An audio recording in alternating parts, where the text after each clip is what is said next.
the greatest sports debate show on the internet.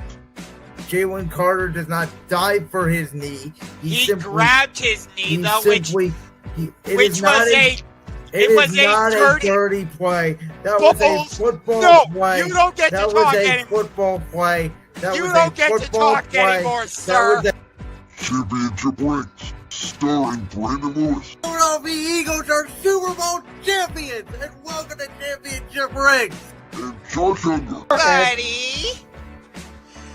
So, who was right about the Indiana Pacers making it to the conference finals? Well, let's see. Jalen Brunson gets hurt, and Alex Burke gets hurt, and Mitchell Robinson gets hurt, and Josh Hart gets hurt. You have the easiest road to the Eastern Conference Finals this side of the Boston Celtics.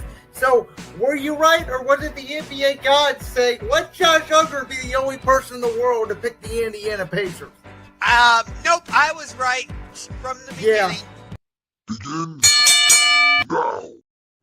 What a weekend it is for wrestling. I don't know the last time we've seen a weekend like this where we had 3 shows in one day and then the wrestling world goes, nah, we're not done yet. Let's do another show tomorrow night. Or I should say tonight. You know what I mean. Are you tired of all this wrestling yet, Brandon? Yes. I was tired before the day even started. This is a bad thing for wrestling. This is not a good thing. We'll get into it later as we get into these shows, but welcome to a Sunday morning on Championship Rings. Me and Josh took the 4th of July week off, so we hope you had a wonderful Independence Day weekend with your families. But Josh, we wanted to do this show today because after what happened yesterday and what may or may not happen tonight, and we still got wrestling tomorrow and Tuesday and Wednesday, and right now currently there's not a day off in the wrestling world till Thursday unless you watch TNA, which at that point there's not another off day in wrestling till next Sunday. Yay! Let me get this out of the way. For those of you that are complaining that All In was too long, what the hell? You know Tony Khan likes to make his pay-per-views like 5 or 6 hours long, and most of the matches freaking rocked. Oh my god, like, I have to say, All In was the longest pay-per-view of my life, but same here. Like, people are gonna make the comparison. Oh, this was like WrestleMania 33, or it was like WrestleMania 35. You know what? I liked WrestleMania 35. Did all the matches hit? No. But, for example, I really enjoyed Randy Orton versus AJ Styles. That was my personal favorite match from that WrestleMania. I really liked Drew McIntyre versus Roman Reigns. Bryan Danielson, or at the time, Daniel Bryan versus Kofi Kingston was a great match. So, yes, you can have these long pay-per-views, and yet you still get great matches. There is not a problem. And Brandon, you were saying, oh, if they don't get 40,000, it's good, but not great. We got 30,000, my friend. Yeah, so, those were inflated numbers. I don't give a shit. Go look it up on Wrestle Tickets. It was about 23,000. Now, WWE does the same thing. So listen. I don't give a shit if it was inflated. I don't give a shit. I'm just telling you the raw numbers. 30,000 was not accurate. So let's put context into perspective here. Listen, I disagree with you. I don't care. The main event was great. I did go back and watch it. Hangman and Jon Moxley was phenomenal. But no sane person in their right mind can sit and watch 8 hours of professional wrestling in one fucking day. Okay? I'm just talking about All In on its own. I'm not talking about NXT. AEW's counter-programming, the WWE counter-programming them was, let's make this the longest fucking wrestling show in the history of fucking wrestling. And yet, there are so many matches and like moments from the show that make it an all-timer for AEW. It really is. Like, that Young Bucks versus Swerve and Ospreay match, My God. Oh, you mean the one where there was a million super kicks and boom, boom, boom, and everybody kicked out of everything because we need our spots in? That one. Oh, stop it. Stop. Thank you. I fully agree with Robert. It totally stole the show. Yes. Did they kick out of finishers? Yes. Do I care? No. Because, there were so many spots where I fully took the hook and thought, okay, that's it. And then there was a kick out. I'm like, what? What? That's the problem, though, for me, is when you spam finishers over and over again, and you got to do it 2 or 3 times, the finisher loses its legitimacy, right? It's supposed to be a finisher. You finish the match with that move. 1, 2, maybe max. But the problem is when every match goes 20 plus minutes, everybody's got to kick out of their finisher at least once. It's not a real finisher. It depends on how you do the kickouts, though. The way they were using the kickouts of the finishers in this tag team match was just, I loved it. When Ospreay hit the hidden blade, I think it was Matt Jackson that ducked, and it hit Swerve. I'm like, okay, this thing's imploding. Young Bucks are gonna win. That's gonna set off the feud between Swerve and Ospreay. But no, there's another sequence, and this is a flashback to I think it was called Summer Blockbuster, where Swerve is about to get super kicked by the Young Bucks, who are wearing thumbtack shoes, and Ospreay comes in and takes the kick. So what did they do at All In? Is that the one where they did like the shooting firework or whatever? No, that was at You're thinking of Anarchy in the Arena from Double or Nothing a couple years ago.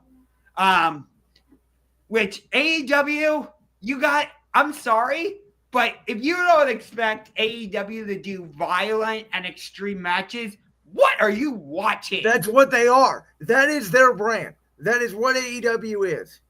And that's why it leans more into the sports aspect of things. And that's why I like it over WWE, because WWE oftentimes, not all the time, but oftentimes, WWE relies more on the entertainment side of things. And I get it because they're called World Wrestling Entertainment. Whereas from AEW, I get that sports feel. There is a place for both. And listen, I thought the main event of All In was actually fantastic. I loved everything about Hangman versus Jon Moxley. My problem is every other match on the card was basically just like it. And that's my issue. You can't be wild with, oh my God, this is the greatest match of all time, or oh my God, there's so much blood. Like, listen, I understand it. And what does it say? Interesting coincidence. Hangman wins the world title with CM Punk did a Saudi blood money show. Yeah, I'm sorry, but Hangman never should have lost the world championship to CM Punk in the first place. Never. Well, actually, he should have, because CM Punk was the biggest star in the company, and AEW was on the rise at that time. That was bad decision by Tony Jon Moxley had to go into business for himself because CM Punk, unfortunately, is injury prone throughout his career. And that, as said, this old revolving door around WWE and AEW that might have just came full circle, ironically, last night. But in terms of All In, I thought it was fantastic. I did not think MJF was going to win the Casino Gauntlet. I actually thought it was going to be Ricochet, but I'm totally fine with MJF winning. It does seem like they're going to continue the feud between him and Mark Briscoe, but I know the spot you want to talk about at the end of the triple threat match for the tag team championships, which I thought Jet Speed was going to win that match. But nonetheless, FTR gets into the ring because they were special guest commentators after disposing of the Outrunners in 0 Hour, which, whatever.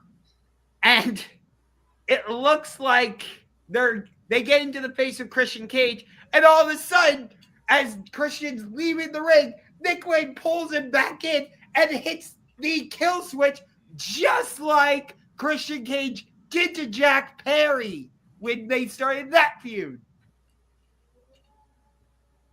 I agree. The events of the last 3 years have come full circle. Yes, they have. And, well, Nick Wayne once did a concerto, and then you hear, you think you know him, plays, and instead of running right down to the ring to save Christian Cage, Adam Copeland, Cope does his full entrance. It was like from Dynamite a couple years ago when Jeff Hardy comes out to make the save for Matt Hardy. Yes. He's coming down the ramp and he's going, like, dude, just get down there and save him. Well, I think part of this had to do with the story they're playing. Obviously Cope or Adam Copeland or whatever you want to call him is obviously still not over Christian and the feud they had leading into that awesome Toronto match that they had. Which, let me speak on that for a second. All Out is going to be at Scotiabank Arena in Toronto. Coincidence? I don't think so. There is a chance that the main event for that pay-per-view is Christian Cage and Cope against FTR. I don't know if you would make that the main event of the show. I think Hangman defending the world championship, probably the main event, a rematch against Moxley, maybe. I don't know. It's very possible. From my knowledge, I don't know. You would know this more than me. Has AEW ever done like a tag team title main event on a show? Because I know there's been exceptions for like Anarchy in the Arena and obviously the Moxley Kenny Omega match at the paper. I can't remember the name. The pay-per-view in 2019. Double or Nothing, I think it was. No, that was one of their first. It was after All Out. What's the one after All Out? Full Gear. Full Gear, yes. Yeah. Full Gear. So there's been exceptions, but to my knowledge, they've never done a tag team main event. Not that I'm aware of. They did Darby Allin versus Christian Cage. Oh, the Sting retirement. That was it, yes, right? Right. Yes. Revolution 2024 Sting retirement against the Young Bucks. Yeah. So for the tag titles. That was also a special occasion because of Sting's retirement. They're going to do the same thing when Adam Copeland retires, which for those of you that are new, that are listening on Sunday morning for the first time, Edge, Adam Copeland, Cope, he is my favorite wrestler of all time. We have one more year left, I believe, and that's going to be it. And so, I don't know. You could be right. Maybe they do the tag team match here at All Out. Maybe they slow build it a little bit more. But they're going to do it at All Out because you have the rest of July. You have all of August. All Out isn't until like September 20th, and it's in Toronto. Oh, it's later this year because it's usually around Labor Day weekend. Yeah, it's September 20th this year. Okay, then they'll do the tag team match then. I didn't realize that it was way down the line. Yeah. Normal. What's happened the last 2 years is All Out has been literally a week after All In, but that's not how they're doing it this year. I wonder if that's because WWE booked the Clash in Paris event for that weekend. I don't know. It's also because Forbidden Door is happening in London in August. And that's usually in June, so the whole calendar got screwed up. I think it's partially because AEW thought WWE was running a show at Wembley. By the way, the reason AEW did this show in Texas at the Rangers Stadium is because there was a big boxing event happening at Wembley. I heard. And you know what? This is good for AEW. They need to do more stadium shows. I think stadium shows is good for the business. By the way, I did think it looked aesthetically beautiful. I will say that. It was one of the best setups I've seen from any professional wrestling company in years, outside of a few WrestleMania stages. But yeah, I don't know. Wrestling's in a very weird space right now. I was even down because of like Adam Cole's injury. Like Yeah, I think that sucks. Adam it Cole really does. Adam Cole is one of the best wrestlers in the business. I loved his era in NXT with the Undisputed Era. They were one of my favorite tag teams of all time. He's done good work since he came over in AEW. I always thought he was going to be a major star in WWE, and one Mr. McMahon did not see that and tried to make him Keith Lee's manager, and that's the whole reason why he's in AEW. So, And it's been kind of the same story. Like, we thought there were a couple times we thought he was really going to get going. Like, he's in the main event against MJF of AEW's biggest show, and then he shatters his ankle, Which, by the way, speaking of MJF, I'm okay with him winning the Battle Royal. I don't think we ever came full circle. It wasn't a Battle Royal. Or the Casino Gauntlet. Yep. But here's the thing. I think MJF, he used to be the oddest star in wrestling in any promotion. He's sort of been doing the same stick now for like years. And the AEW had this perfect opportunity to like merge his, I'm leaving January 1st, 2024 with a storyline to go along with it. And to me, they completely dropped the ball, and MJF hasn't been really that hot since. I'm actually loving this story with him and the Hurt Syndicate, because everybody thought, okay, it'll last a couple weeks and then Bobby Lashley and Shelton Benjamin will beat him up and they'll kick him out. But no, this is AEW's MO. Like, let's take our time. Let's let the story build. That's always been AEW's MO. Besides, of course, the MJF Adam Cole storyline, which was a complete disaster, in my opinion, because they switch baited it like twice. Well, you mean leading up to World's End? Part of that, though, was because Adam Cole got hurt, too. Yes. But everything with Better Than You, Baby, leading up to that first All-In was so entertaining. That's the most entertainment thing AEW has ever done. Yes. Otherwise, it's just, let's go insane.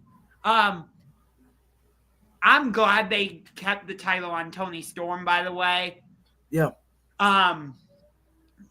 And that's what I prefer to see. It's probably, we don't know specifically if it's going to be that Athena and MJF are going to treat this like a Money in the Bank. That's how Christian Cage did it last year. But we don't know if it's going to be like, oh, you won the Casino Gauntlet. Now you get a title match at All Out. Or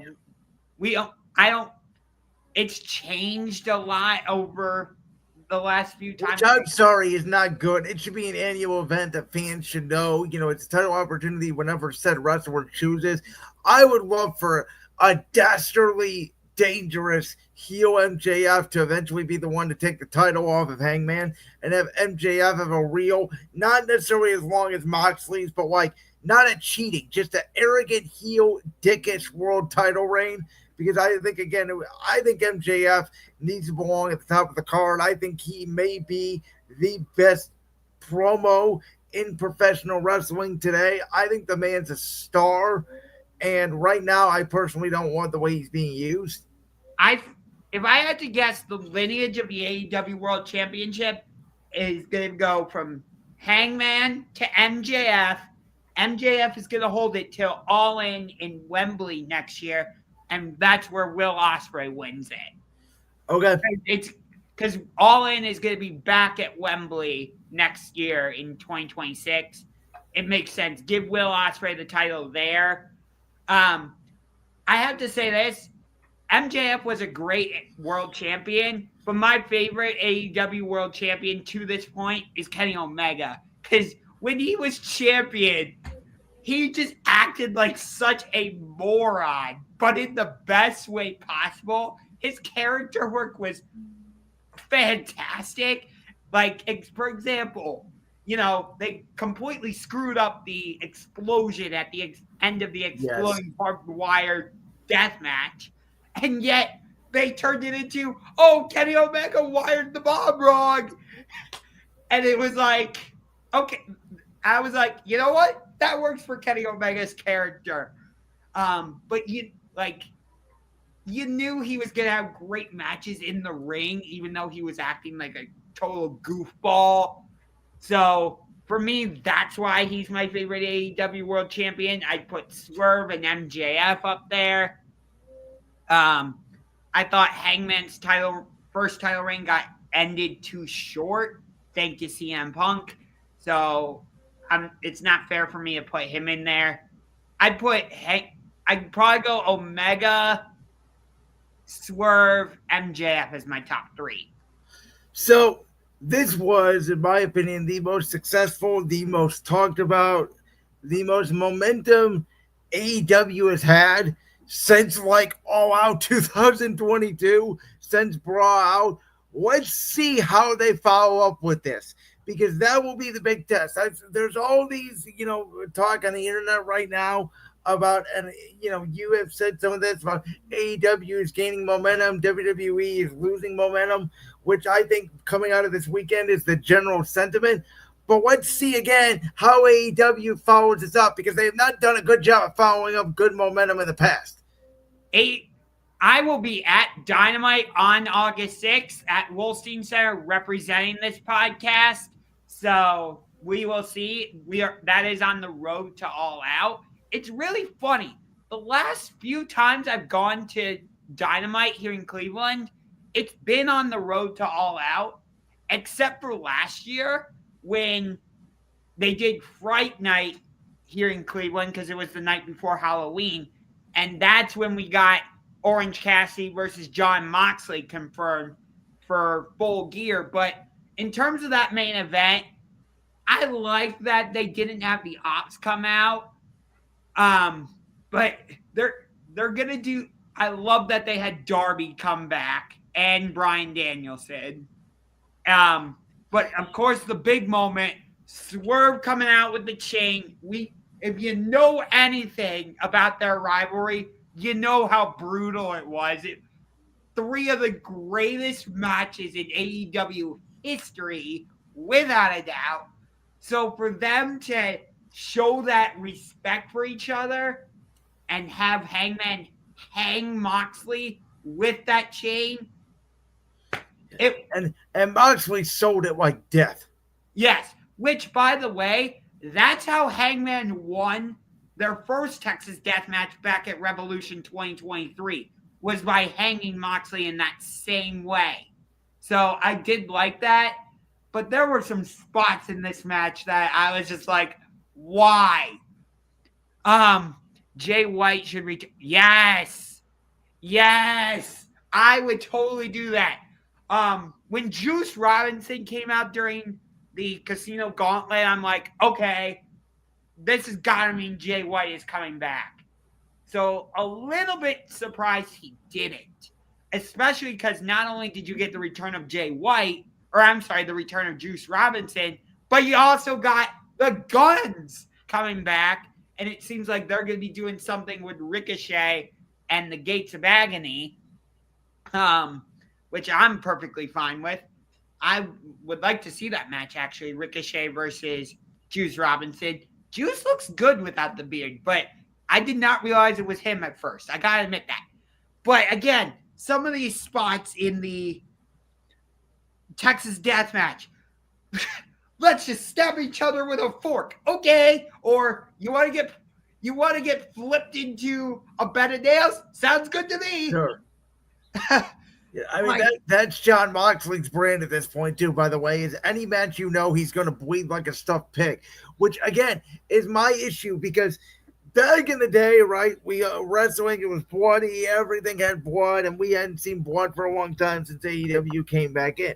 Well, AEW is sort of, I would call it a mix of like ECW 2001 and like modern day wrestling, where like everything somebody does has blood attached to it. And so it's like, this match called for blood.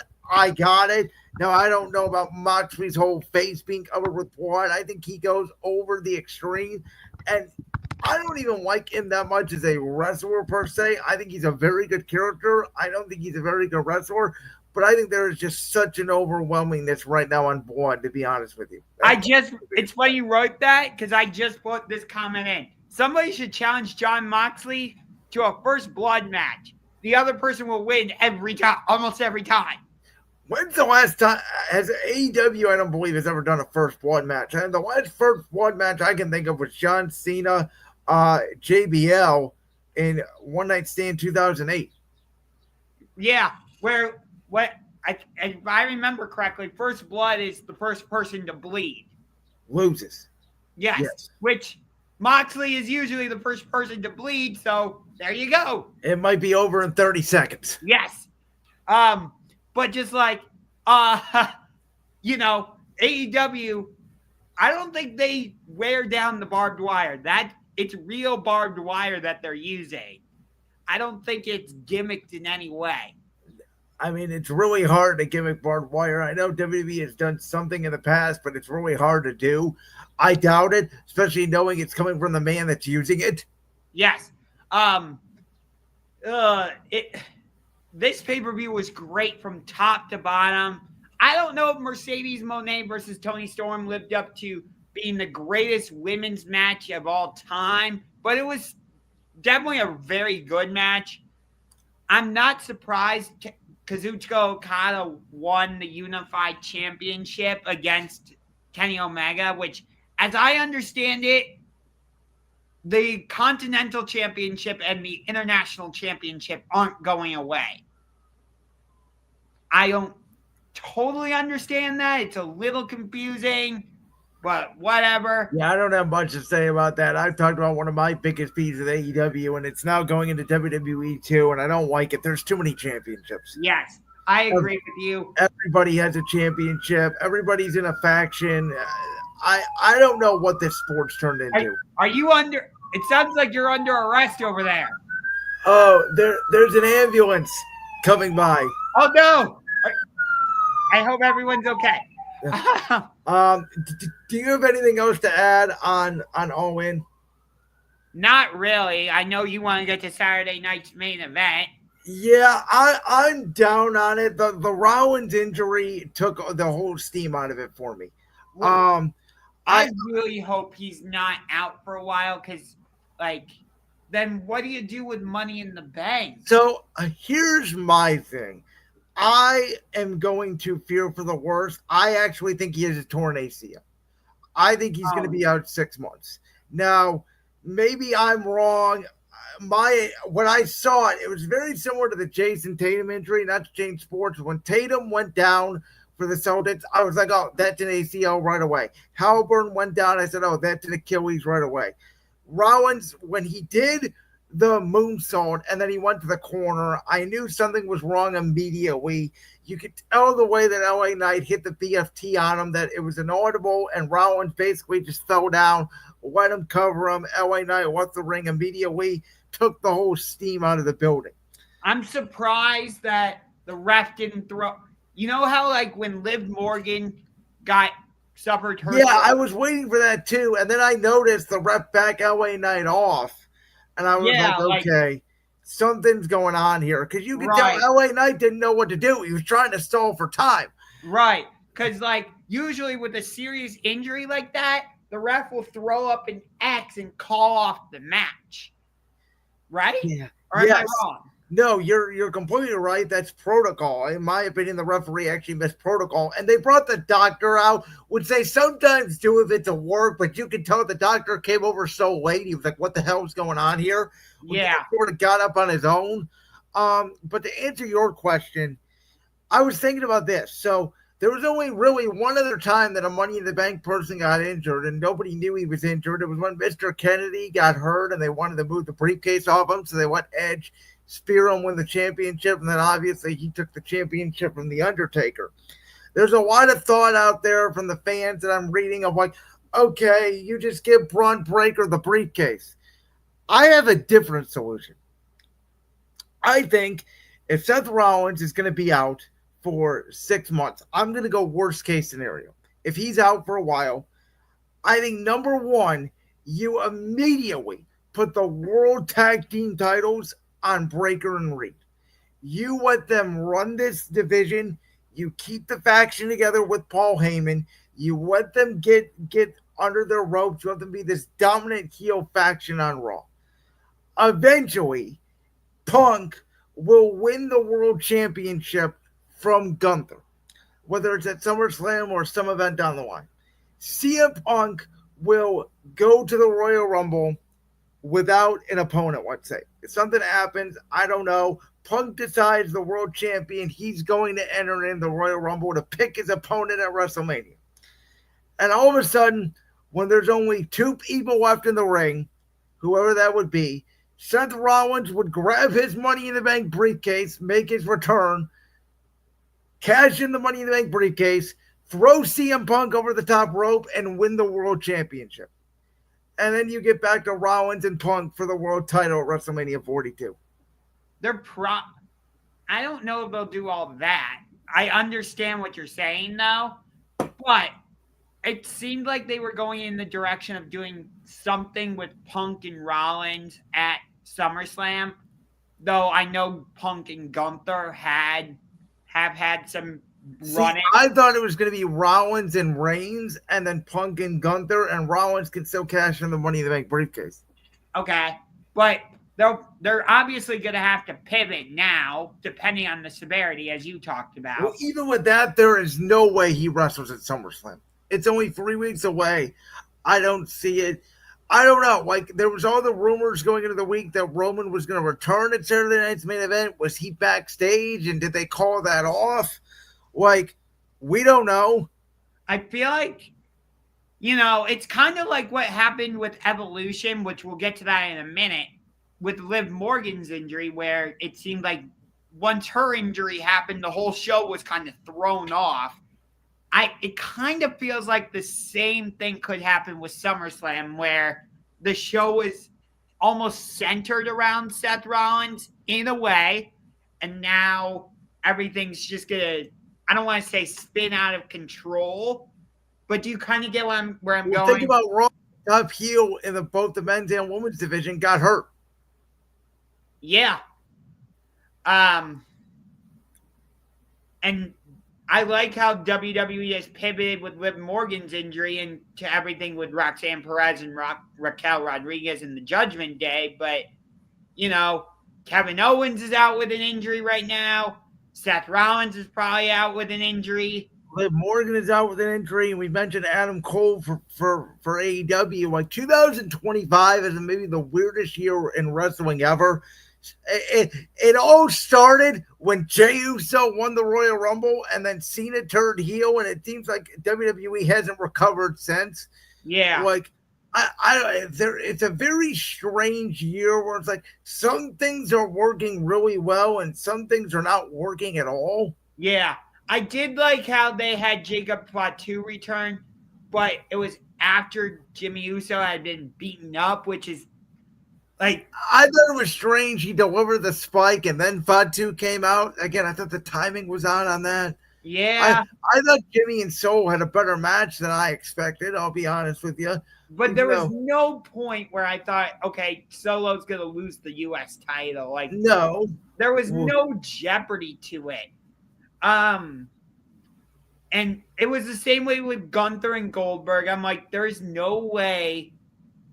That match was awful. I don't care what anybody says. That was the worst match in wrestling I've seen since Goldberg faced The Undertaker in 2019 in Saudi. Goldberg cannot move.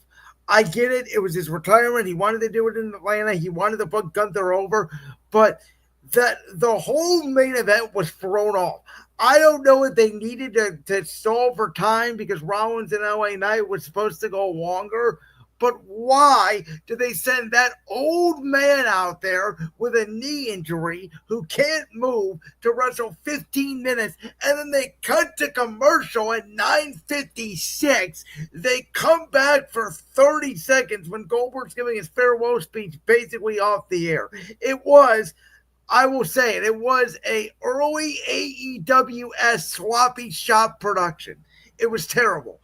I hated every second of it. It completely ruined the event for me because I thought the first hour between the Randy McIntyre match and Solo and Jimmy was absolutely hitting. Wait, I want to get more into Randy Drew McIntyre. Okay, go on. Okay. Well, first of all, how do you feel about them doing this tag team match at SummerSlam? You know what? I know you're probably going to hate it. I actually like it.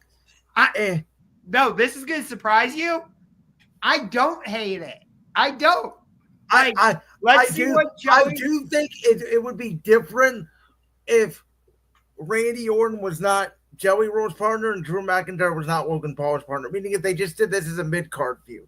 I think the fact that you have two guys in Randy Orton and Drew McIntyre, who, let's face it, right now are not in the world title picture because, as I talked about even dating back to last year, in WWE right now, the way Triple H books things, he has a vision of like years ahead.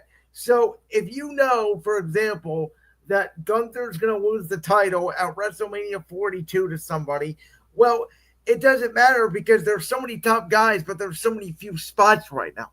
Yeah. So, by the way, I hear what you're saying with Randy Orton, but that heel turn is coming. And I thought that they were going to use this match. Drew keeps saying that Randy Orton wasn't going to be the killer instinct. So I thought Drew was going to beat Orton, and that's how they were going to use it as the heel turn. And that was before. Here's what I was thinking. Go ahead. Actually. I thought Randy would win here, and then I thought they would do another singles match at SummerSlam where Drew wins, and that's what somehow leads to Randy's heel turn. Okay, no, I can see that. And then obviously you get involved here with Joey Rowe and Logan Paul. And the internet can say what they want. The two reactions Joey Rowe and Logan Paul got on SmackDown and Saturday Night's main event, the crowd was into it completely. And Joey Rowe, listen, I hate to make fun of people's body, but he has lost weight. Like, he is clearly training for this match. And Logan is one of the biggest heels in WWE. Like him or hate him, most wrestling fans hate him because they don't think he's really a wrestler. For him to say that they don't need a country wonder, I don't claim him. Exactly. And so for him to say that, you know, they don't need a country music singer, they need a real wrestler and get the heel from that, I thought was really good. I did like the line when, I think it was on SmackDown, where he's like, we don't need outsiders. Yes. That's the one I was talking about. Yes. I thought was excellent. Randy just comes out all pissed like outsider. Yes, and that's what sold me on this feud. That promo, as well as Logan Paul basically telling Joey Roll that he may not have tattoos of his kids on his face, but at least he has custody of his kids. Like, I thought they got really personal really quickly. You have Randy and Drew McIntyre being just a menace, and after Claymoring Joey Roll, telling him that if you mess with Drew McIntyre, this is what you get. Don't you dare mess with Drew McIntyre. Absolutely loved it. Sold the hell out of this match within 2 days, and I think it's going to be one of the highlights of SummerSlam weekend. But what I'm saying, though, like, I'm fine with Randy winning here, but then at SummerSlam, you do it as a singles match without the Logan Paul and Jelly Roll. And that's where Drew wins to set up Randy's heel turn. Am I okay with it being a tag team match with Jelly Roll and Logan Paul? Sure. I think it'll be good. I would have preferred just it as just a singles match. That's just me. I think Joey Roll's gonna go over. I think he's gonna get the pin. By the way, I never thought of the tag team name. RK Roll kind of does roll off the tongue. Yeah. Would it be? I think Joey Roll probably pins Logan Paul. Probably the way they're going with this. That it would be funny. You know, we've had like Bad Bunny did great in his tag team match at WrestleMania 37 with Damian Priest against Miz and Morrison. When Logan Paul came in, what about the match Bad Bunny had at Backlash against Priest, that Extreme Rules? That was one of the best celebrity matches, I think, in WWE history. Yeah, but I'm specifically talking about like when these celebrities come in and they're part of the tag team. But you're 100% right. Like I said, when Bad Bunny did the tag team match with Damian Priest against Miz and Morrison, he put on a fantastic performance. As much as I hate him, Logan Paul did a great job in his tag team match with The Miz. against the Mysterios at WrestleMania 38 or whatever it was. So Jelly Roll, the bar is kind of set high for you in this tag team match. I have to say that. Yeah, I don't know if you know this or not, and this may go back to my more caring about entertainment than actual wrestling. I don't know if you know, one of my top 5 favorite matches of all time, and I'm not even joking, is Johnny Knoxville versus Sami Zayn at WrestleMania 38. I'm not surprised. And that was a very entertaining match. Even though it didn't appeal to me, but I still loved it, if that makes sense. I guess one of my favorite memories of that match is because my brother's not a huge wrestling fan, but he watches like WrestleMania, SummerSlam, very casual, big fan of Jackass. He never laughed so hard in his whole life than watching that match. Yes. When Wee Man hit Sami Zayn, it was very funny. All right, let's get to Evolution tonight. Now, I know I'm supposed to be the WWE guy here. I am representing this show at SmackDown on July 25th in a couple weeks. As Josh said, he will be at Dynamite on August 6th. Is that right? Yeah, that's the date. Yeah, August that's 6th. correct. You know this. I have been very critical of Evolution 2.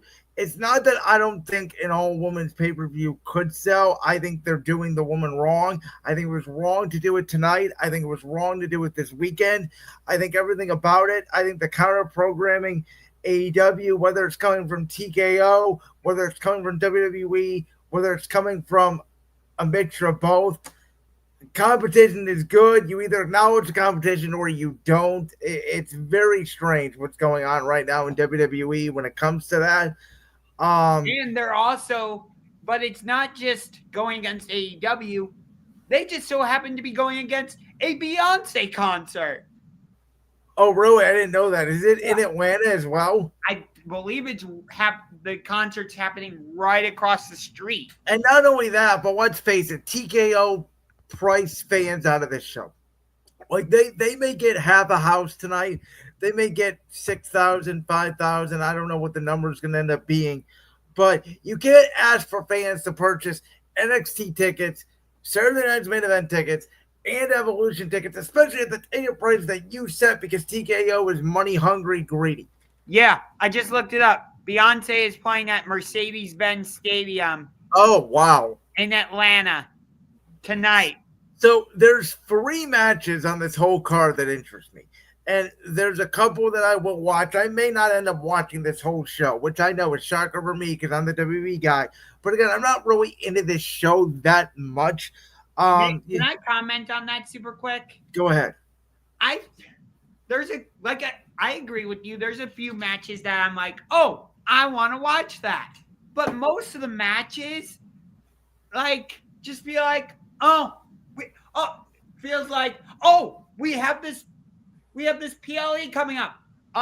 You two have a match. Why? Yeah, and the Liv injury may have something to do with it on the Raw side. They did not have a plan for Tiffany Stratton because she's facing Jade Cargill at SummerSlam. They didn't know what to do with her, so they just brought Trish Stratus back and said, go have this match, basically. And so I think part of the problem, too, not to cut you off, is that they've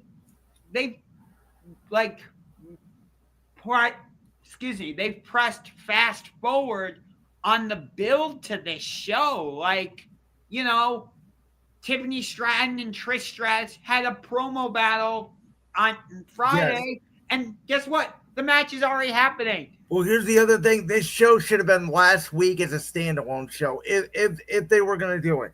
I actually think this show is not necessary. You could have had Rhea and Io have a rematch and have it main event Raw. You could have had Becky, Lyra, and Bayley at the triple threat either as a main event of Raw or at SummerSlam.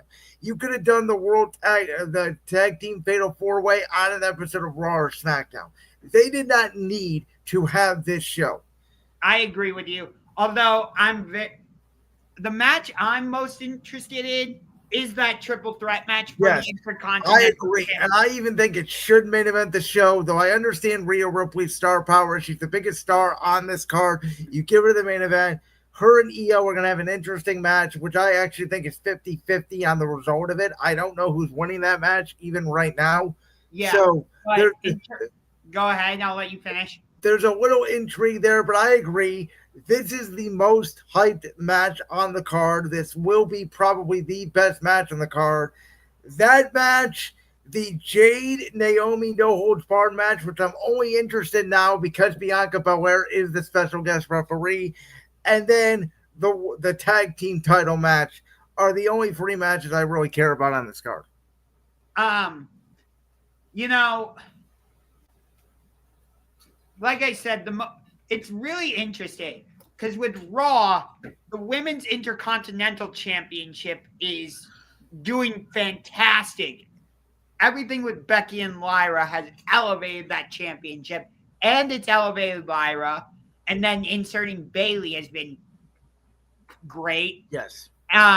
Whereas on SmackDown, the Women's United States Championship, it has been, I hate to say it, but it's been terrible. So they made 2. Well, the biggest mistake they made with the Women's U.S. Championship is not giving Chelsea Green and the Hervits a very long title reign. She should still be champion right now because she was getting that title over. And she never really had like a proper feud at all. And so I think one of the solutions that they can do is once Jade beats Tiffy for the world title and Naomi cashes in on Jade because we all know it's coming. To me, you put Tiffy in and you get her the United States Championship and let Tiffy time get over in the mid card because I know a lot of people are like her title reign isn't that great. Yeah. Tiffy time is over. She gets a lot of reactions in the arena. You can put her in the mid card and let her run with the title. I think she would be better. I still think she's better as a heel than as a baby face. That's just me. See, that's what a lot of people say, and I disagree because even as a heel, when she was with the briefcase, she was getting babyface reactions. Yeah, but I think part of the problem with her title reign is it's just been Nia Jax, Nia Jax, Nia Jax. Well, the other issue is WWE does not have a lot of heel women on SmackDown. The women's roster is very imbalanced for whatever reason. Yes, but here's, like I was saying, like you got the Women's Intercontinental Championship. Fantastic. I'm loving it. The Women's United States Championship. Double thumbs down. And it's not even on the card. Right. Julia's in the Battle Royal. Oh, she is? Okay, that I didn't even know. Yeah, I think so. But then the SmackDown Tag Team Division doing really well. You've got all these teams, Street Profits, DIY, the new team of Los Garza, you got Andrade and Ray Phoenix. You have Axiom and Noah Frazier. You have the Wyatt Six who just took the championships. And so you have all that, and then over on Raw, it's just nothing. Like that's why I said if Rollins is going to be out, you put a bootstrap to Breaker and Reed. You make them the World Tag Team titles right away. But I'm more so just saying it's crazy how, like, over on Raw, the Intercontinental Championship is doing great. U.S. title sucks. And then it's the opposite with the tag team title. Yeah, it's weird. So listen, overall, I think the match with the least predictability on it is Rhea versus Io. Because at first, I thought it was very clear. They were going to have Io retaining. She was going to face Asuka at SummerSlam. Now they put Asuka and Kairi Sane back as the Kabuki Warriors in this tag team match. Like, and they keep bringing up the fact that Rhea has never beat Io. I think the fact they keep saying it, I think Rhea's going over tonight. I would say so. That's probably why it's in the main event, is because Rhea's the title's gonna change hands. But then who does she face at SummerSlam? I don't know. That's the problem, is like you're doing Evolution tonight, and then you only have 3 weeks to build to basically the summer equivalent of WrestleMania. Like, do you throw in Stephanie Valkyrie and make her a heel? No, it's too soon for that. Maybe what you could do is either like a multi-woman match, like a fatal four-way for the title. but how do you get there? Like, I don't know. You have a triple threat match between 3 women, and it all gets disarray, and Rhea gets knocked down, and something happens where there's a no finish because everybody gets knocked out or something. I don't know. It's really confusing. What I would like is have Lyra win the Intercontinental Championship tonight. I'll say by pinning Bayley, and then you have Becky and Bayley just have scathing promos with each other because they've been teasing that feud, and then you do that match non-title at SummerSlam, and then for Lyra, maybe you do Stephanie McCurr. See, my thing is we've seen Becky and Bayley way too many times. We saw it on Raw a couple weeks ago. I want Lyra and Bayley to go into a non-title feud with each other and Becky to retain the title.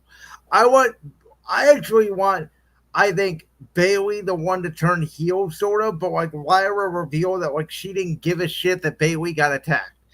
And so you sort of have this tweener Lyra who, over the past few weeks with this feud with Becky Lynch, has gotten over more as a babyface. I think Bayley's better as a heel than a face anyway. And so both girls being tweeners and just pissed off at each other, I think you can make that a SummerSlam match. And see, this is why I think this triple threat match should be the main event for tonight, because there's so many different directions you could go. I could even see a scenario where Bayley walks away with the Intercontinental Championship. Yes. I think that's the least likely scenario, but it's not a possibility I can just easily dismiss. So as much as I think Rhea and Io are going to kill it, this triple threat needs to be the main event because, for me anyway, it has the most unpredictability. I think Rhea and Io, you can make a case for more because I don't know who's winning. There's a level of predictability in a triple threat match that's already built in where sometimes in a one-on-one world title match, it's obvious who's going to win. There's no clear winner here. That's exactly how I feel about the triple threat. Though I lean more towards Becky retaining because I don't know if you want to hopscotch the belt back to Lyra, and I don't see Bayley winning it per se. See, I'm the exact opposite. I think it goes back to Lyra for this, but and that's what I'm saying. Whereas like the no holds barred match is going to be really good. I think, considering their history, it's going to be good. Bianca's going to get involved in some way. I would have Jade win again because Naomi's cashing in. Yes. Jade's going to go over. I think there needs to be some sort of interaction between Bianca and Jade, though. Because, again, I am still convinced down the line it's going to be revealed that Bianca helped Naomi attack Jade. Icon, do you think Eddie Kingston was the perfect man? Yes. To go back to All In, I thought for sure Eddie Kingston was going to come back yesterday and be the one to put the final nail in the coffin in Jon Moxley. I really did. I'm very surprised that didn't happen, to answer your question, Matthew.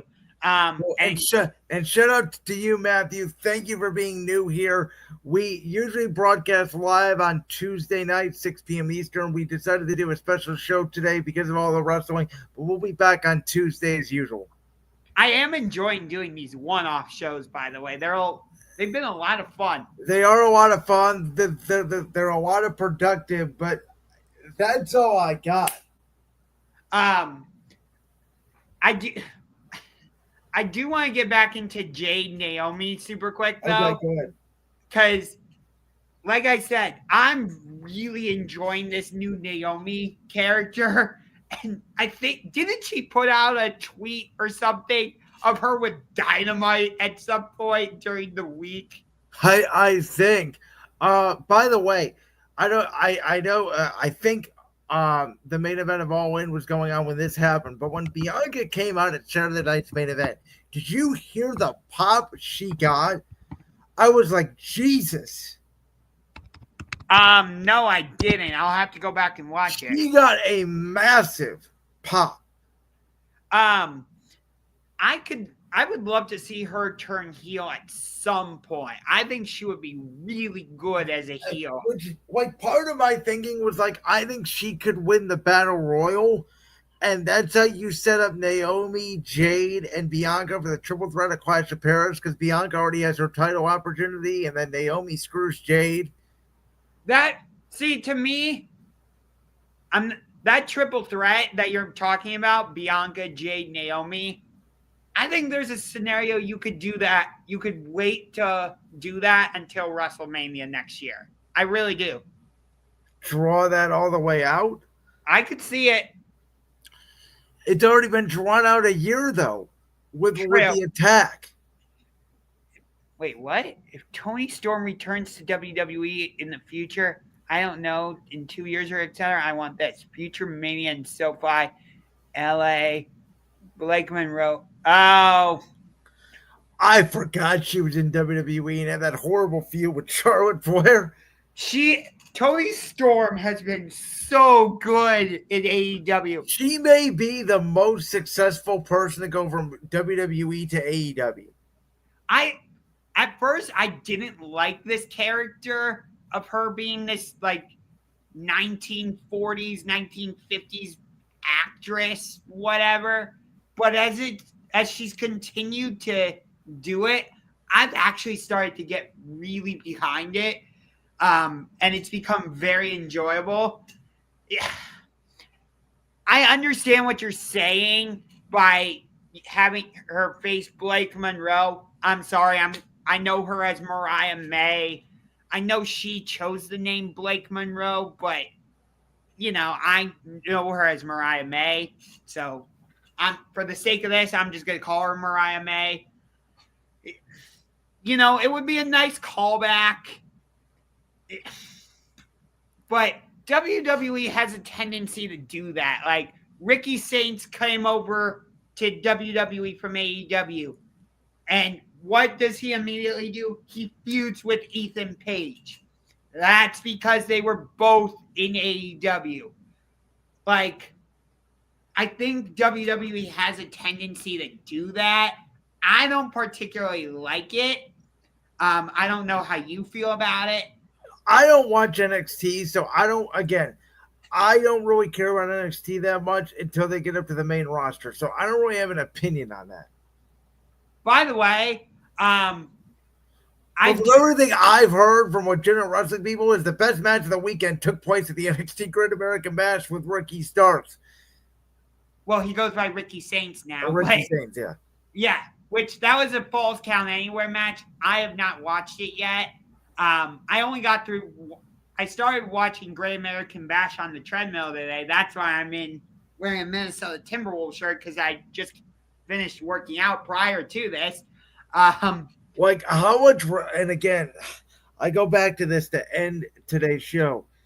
I think that I understand it. There are two companies. Both of them are now completely different. They may be more different to each other now than even when AEW started in 2019. But this is ridiculous. You cannot ask fans.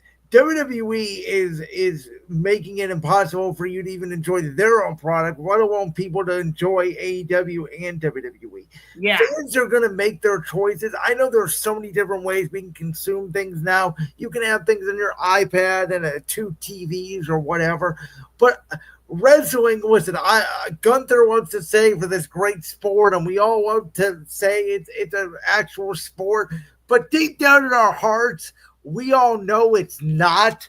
And there's a difference between like watching 12 hours of football where you can flip back and forth and there's games and there's analysis, and just 8 straight, hours of people trying to hurt each other as safely as they can in a wrestling ring. I can't describe it, but it's too much, man. Think about it. starting Friday night on SmackDown, if we disclude TNA out of this, you had SmackDown, All In, NXT Great American Bash, Evolution, Raw, NXT, Dynamite, You forgot Collision. No, Collision was on Thursday this week. Collision. So that's 8 shows in the span of 3 or 4 days. Yep. I like this comment too by Matthew. If Seth cashes in on WWE title, my dream Royal Rumble winners are Sami Zayn goes to face Seth and Ilya to face Gunther at Mania. What is the best choice? I prefer Sami Zayn. So, Matthew, if you missed it earlier, my thing is I'm actually taking the Seth Rollins thing and its worst case scenario. I don't think he's going to be back in time to cash in the Money in the Bank briefcase. I would keep the contract on him, and I would have him return at the Royal Rumble and have him cash in at some point there and screw a WWE champion of CM Punk out of it. And then you get back to Rollins and Punk at WrestleMania 42, and you can always do Sami Zayn down the line. Because I do agree with you that I think Rollins could face Sami Zayn for WrestleMania 42 if he's healthy for the World Championship. But there is also a scenario that we will get into. I'm not going to get into it today. But I will say there is a scenario down the line at SummerSlam where Seth Rollins does not target the World Champion. He targets the WWE Championship over on SmackDown. By the way, they're doing it. You know how AEW NXT has been doing, like going head to head with AEW? They're doing it again. And I said they're doing it with Heatwave. And from what I have read, it's more of a TKO decision and WWE going along with it and being like, yeah, we'll do that. Because TKO apparently wants to have the last word on the internet. Very strange. Again, I don't know what their obsession is. It's like they're obsessed because they think they're going to draw viewers away from AEW, when in reality, we know based off the television ratings, there are only about 300 to 400,000 viewers that watch both. Yes. And for me personally, I'm going to choose AEW every time over NXT. I'll go back and watch the NXT show later, but if you that's you. I don't watch NXT at all. I haven't watched NXT since like 2020, since the COVID pandemic, really. I just don't. There are so many things on outside of wrestling. If you want to be a full professional wrestling fan, like I know our man C-Boss is now, you can't really enjoy other sports. No, you can't. Because like once the NFL season comes on, guess what? I'm not watching Monday Night Raw. Give me Monday Night Football. Yeah, you got to make your choices. I flip back and forth between Raw and Monday Night Football during the season. Well, here's the problem, though. Go ahead. Now that Monday Night Raw is on Netflix, you can't really do that. Well, you still can. You just got to, depending on your TV. Like I have a Roku TV that you can just switch back and forth between the app and the cable. But then I also have a TV with a Roku box where you can just change inputs pretty easily. Okay. And also, the thing about Raw and Netflix now is you don't have to watch Raw live. You can just go back and watch it whenever. That is the benefit to it. Yeah. So, you can watch Raw on Tuesdays. I totally understand that. But like, Collision has been really good on Saturdays, but like that first Saturday when college football is on, you're telling me I can watch either AEW Collision or Alabama at Florida State? I want to watch Alabama, Florida State. Yeah, I'll be honest. I actually forgot Collision was a thing. I really did.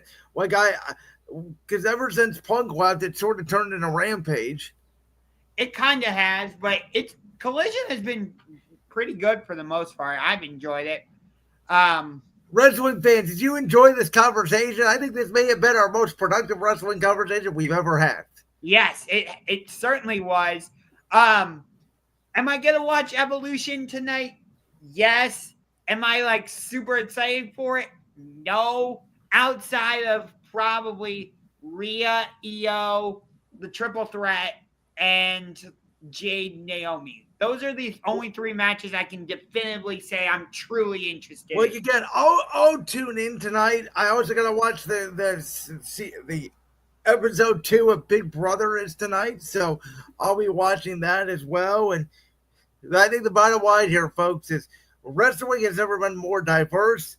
It has never been more different, and you got to make your choices no matter what company it's in. And both companies are kind of making it hard for you to enjoy the other, which I guess in the spirit of competition, I'm all for it. I would love to have a wrestling war like we had back in the 90s. I heard it was the best time ever.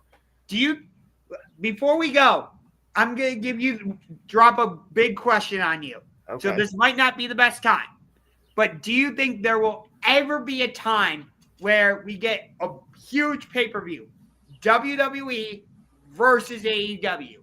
No chance, because I think, to be honest with you, I think WWE would be more open to it than AEW would be at this point. I actually think it's the other way. I think the other way? Okay. I think it's AEW would be open to it, but WWE is not.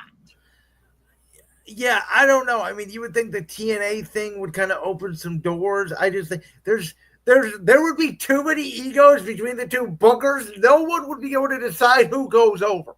Yeah, that's true. But I want to see a Randy Orton versus Kenny Omega match. I want to see Moxley versus Reigns versus Rollins, a triple threat. Why not? Yes, I would. If he was healthy, I want to see Kenny Omega, or I'm sorry, no, Kevin. I want to see Rollins versus Omega. That's the one I want to see. What the match I meant to say was I want to see Kevin Owens versus Hangman Adam Page. I think that would be such a good match. The obvious one would be MJF against The Miz. Not even that. You could run MJF and Punk back. That's true, yeah. I'd want to see Swerve. Who could be a good opponent for Swerve? AJ? Could be. There's so many. Sami Zayn? Maybe, yeah. See, I would love to see it. Or Braun Breaker? No, for Swerve, no, I don't think so. How about for Gunther?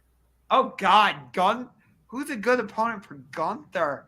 AEW doesn't really have any big guys like that.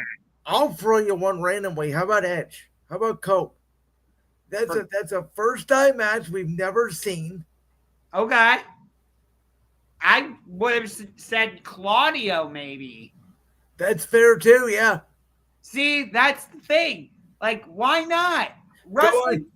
Go on your WWE 2K machines, guys. Start booking it.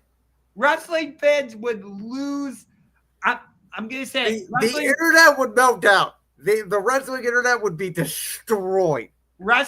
Excuse my French, but if we ever got a WWE versus AEW event, everybody would lose their fucking minds. I actually think there would be legitimate fights of fans in the stadium. Yes. We see a football game. I would genuinely think it could happen. What stadium would you hold that at? You know what? Wembley. Yeah.